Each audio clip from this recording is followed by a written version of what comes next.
AWS billing issue. Need immediate support. I'm seeing what appears to be incorrect billing issue in my AWS account. My billing dashboard is showing a month-to-date cost of over $92 billion, while last month's actual cost was only around $56. This is clearly not expected.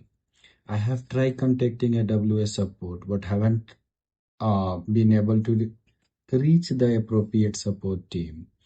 If anyone from AWS can assist or advise on the fastest way to resolve this issue, I'd be greatly appreciate your help. Thank you. Other than that, I have also created that in email support. I got that in a response, but yet it is not assigned.